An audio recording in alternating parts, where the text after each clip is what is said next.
What's up, guys? Let's do this modern mullet with the burst taper. Let's get it. I'm going to start by wetting the hair completely. Normally, I'd throw a towel around the neck to keep my client dry, but I forgot to in this case. Either way, make sure the hair is soaked, guys. It makes it way easier to part, comb, and control everything. Now, before diving into the haircut, I like to always start in the back. If you haven't seen my blowout taper video, I'd suggest checking that out because I explained a lot of the foundation there. And this will make even more sense after watching it.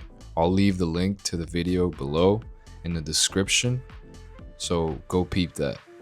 So after sectioning off the back and completely isolating it, I begin with one straight vertical section right down the middle. This is going to be my guide. From there, I wanted the crown area to be a little more poofy and bouncy, so I lifted the hair up and cut it almost parallel to the shape of the head. Cutting this way gives me a round shape that makes the back pop and not just sit flat or heavy.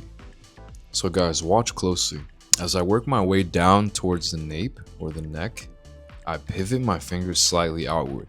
What that does is leave more length towards the bottom. Think short to long. Shorter up top, longer at the bottom. That extra length is what's going to give me that flare. I'm not building something heavy or flat. I'm just preserving length, guys, at the bottom on purpose, so it kicks out the way my client likes it. And again, up in the crown, I'm cutting round to keep it poofy, not flat, not heavy. When you cut round, and what I mean by round is when you pull the hair parallel to the head shape, because the head shape is round, you remove a bit of weight up top so the hair can actually lift or poof. If I pulled everything straight down and then cut it there, I'd stack a weight line. I'd create something heavy. So I don't want that. I want movement, guys. So I'm lifting the hair slightly higher in its natural fall, taking that weight off the crown and letting that length travel down towards the occipital.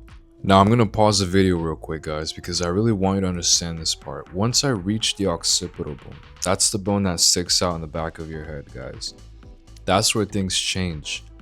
So from the crown to the occipital bone, I'm keeping everything just straight up, straight parallel to its hair growth or parallel to the head shape. I'm pulling the hair straight out and cutting round. That gives me the nice poofy, lighter look towards the top, and will also give me a good length in the occipital area. But once I drop below the occipital and start heading down towards the neck, what we call the nape, that's when I pivot my fingers outward. And the reason I do that, again, guys, is to preserve more length towards the bottom. This is where I check in with the client. I'll literally stop and show him in the mirror, bro, do you want it to hang here, a little lower, a little higher? That way I'm not just guessing, I'm tailoring it to him. But that's also one part I did forget to show you guys, is because now I actually had a reference towards the bottom. So I knew what I was pivoting into, right? The length that I cut from the occipital to the bottom length, the bottom long length. But yeah, guys, after that was set, I just split the middle guide in half and worked side to side around the back. Pretty much mimicking the same shape and elevation all the way through. Same thing, same flow, just keeping everything consistent throughout the back. Now guys, I'm going to start connecting the back length into the sides. I begin at the cowlick and create a section that runs all the way to one of his natural parts in the front. It's not perfectly centered, it's a little bit off to the side, and I do that on purpose because I don't want to cut anything against the way his hair naturally falls.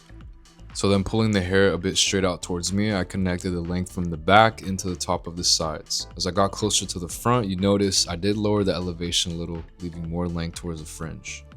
Then I created a vertical section behind the ear, grabbed a little hair from the back and a little from the sides, and connected it straight down using the top section as my guide. This is where we start doing the forward graduation, guys. Basically, I'm creating diagonal sections using the length I already cut on the top part and the length from the back as my reference. As I'm cutting, I'm keeping a little shorter towards the temple, towards this taper area. So I pivot my fingers inward to make the sides a bit shorter. However, when I am pulling some of the hair from the top, I'm bringing it slightly down into the sides. That way it has some length to move forward and create flow. On the sides, since it's a flat surface, I'm not too focused on elevation. I'm really just trying to make it shorter.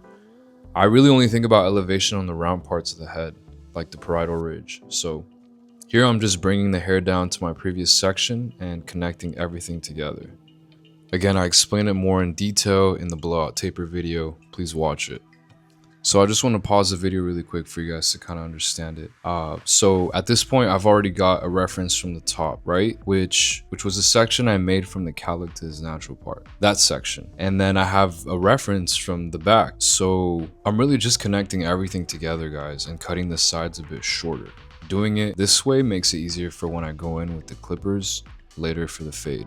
And I did diagonal sections up until the point where the diagonal section hit his recession point. That way I also isolated the fringe area because I want to work on the fringe area later because my client wanted to keep more length there. So I was saving it for later. Or in other terms, I was actually just preserving more length there. And just being more safe because he wanted more length on the fringe. Once the sides and the back are all connected, I move to the top. I start with the middle section running straight from the crown to the fringe, and I connect the back length all the way forward. I pull the hair parallel to the head shape but leave it a little longer in the front since my client likes his bangs a bit longer and heavier.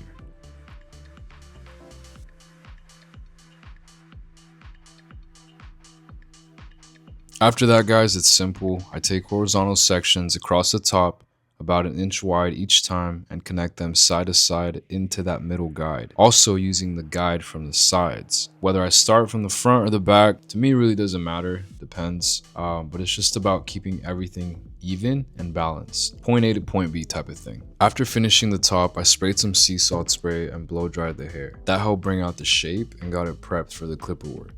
Real quick, guys, I do want to say though, this was an older video, so you might notice some parts cut off or edits that I personally wasn't really happy with, but someone else worked on it at the time. But I still wanted to post it since a lot of you asked for a burst fade, burst taper, something like that.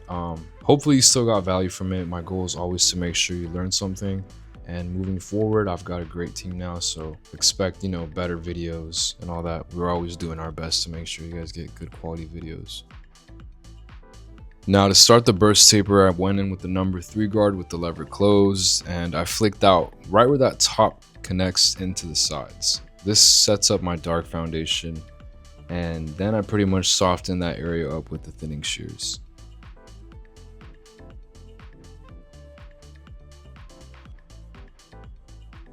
Next, I dropped down to a 1.5 guard with the lever closed and went right underneath that 3. This is where I started building that darker part of the fade, right? It's where it starts. But then after that, I opened the lever to blend in that 1.5 up into the 3, and then detailed again with the thinning shears to clean up the roof or that ceiling or the top part of my fade.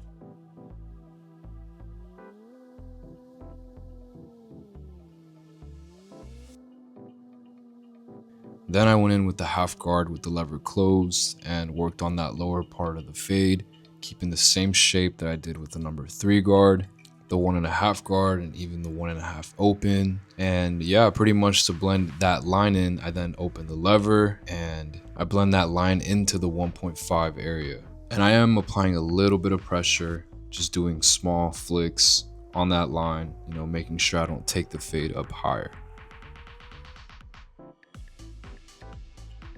To detail things a bit further, I did go ahead and point cut into the fade using my thinning shears, not overdoing it too much, not spending too much time on it, you know. And then I followed up with the no guard with the lever closed, and I haven't shaved the bottom yet. And that's because I pretty much went in with no guard to set that lower length, right? Almost down to bald, but not fully shaved yet. Because I like to keep it safe here and only take it, you know, only take the bald area where it's really necessary. You don't always need to bring the bald area up too high, just as much as a haircut needs sometimes.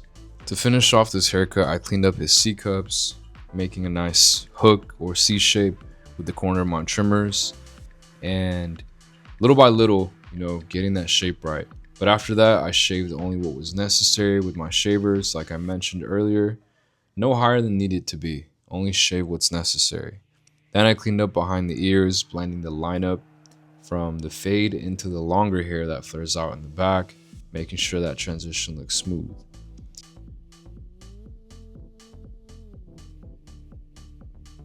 And yeah, finally guys, I added a bit of powder on top of the sea salt spray to bring out that messy, dry look that my client wanted. But that's pretty much it guys. This one was a little different in terms of a layout, you know, the layout of the video, since it was an older video, but I still wanted to share it with you guys. I appreciate every single one of you for rocking with me. I know I posted this one a bit late today, but moving forward, again guys, I'm dropping a new video every Wednesday for you guys.